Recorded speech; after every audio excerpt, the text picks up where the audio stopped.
Good morning, Patrick. Good morning. How are you? Are you feeling all right? It feels good. It feels like something's right in the universe. You and Tony Messenger on the same page. Mark the day and time. All right. Something happened last week that didn't get a lot of attention, but was kind of a big deal. What happened?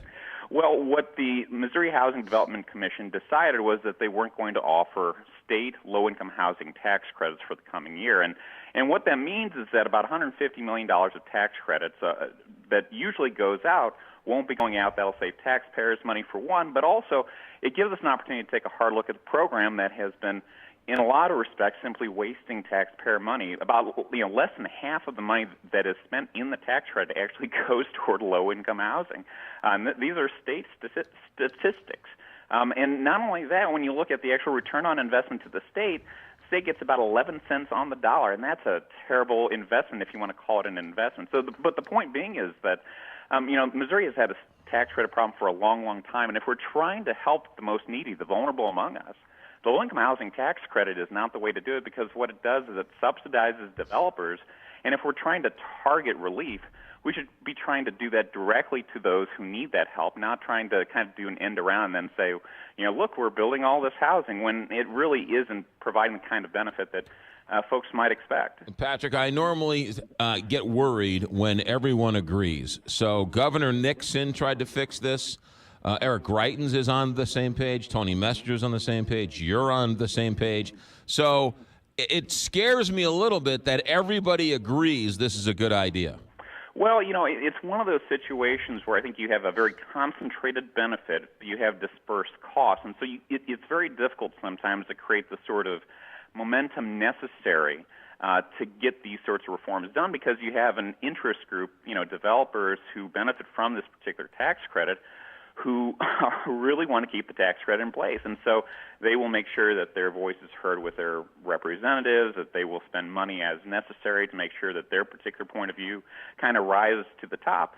And on the other side, you end up having kind of a, it's the Show Me Institute is against the low-income housing tax credit, but to the common taxpayer, depending on who you are, it may cost you, several dollars a year because of this program, but for you to get those few dollars back, it's actually relatively expensive to do. You end up kind of losing in your own time trying to fight this thing by even bothering with it, and a lot of people simply don't. So, I think it's widely understood to be a wasteful tax credit program, but, reaching that critical mass and that, that public push to really hammer that point home, I think has been difficult because of those dispersed costs and those concentrated benefits where the developer really pushes hard, and that's sometimes the view that wins out. This is also interesting because this is a commission ruling, not a legislative ruling. So nobody, from my understanding, was elected to this commission. We send our representatives down to Jefferson City to do our work like this.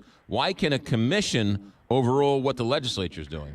Well, that's how the program itself is set up. The way that the low-income housing tax credit works is that the state tax credit is actually paired with a federal tax credit.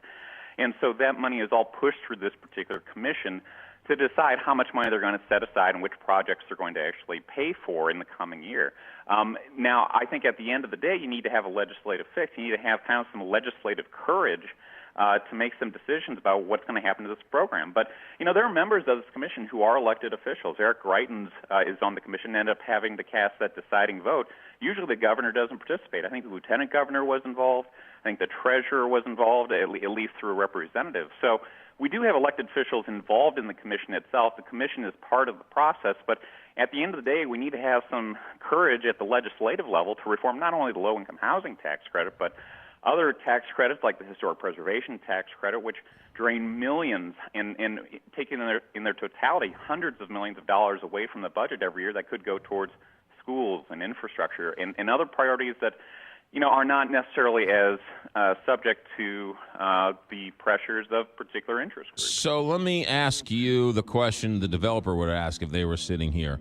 Washington Avenue, large swaths of South City wouldn't be developed. We lost a lot of wonderful old buildings if the historic tax credit wasn't around for the last 20 years?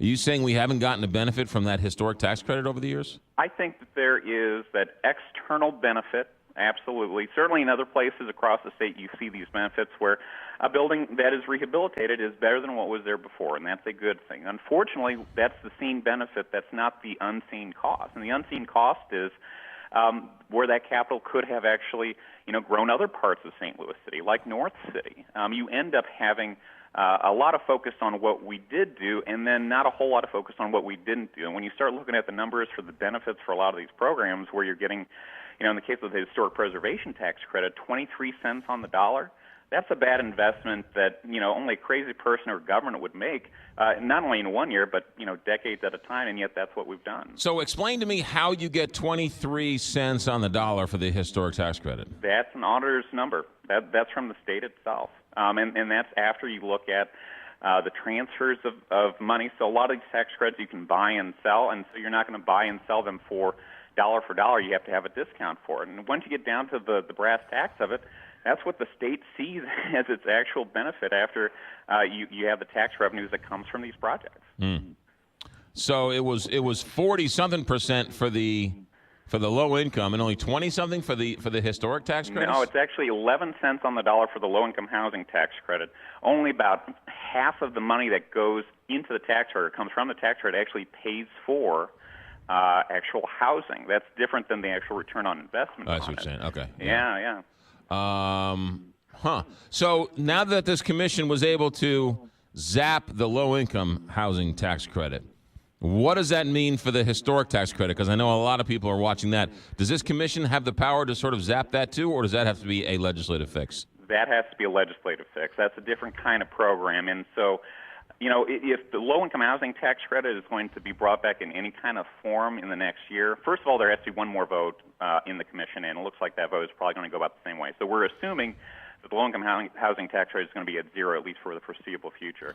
If that's going to change, there has to be legislative action. And if there's legislative action on that tax credit, there may be a legislative action on the historic preservation tax credit, too, while they're at it. So hopefully this will at least spur some opportunities for reform in tax credits, and the benefits are going to be, hopefully, not only for taxpayers more generally, but also for the folks that would benefit from low-income housing, affordability.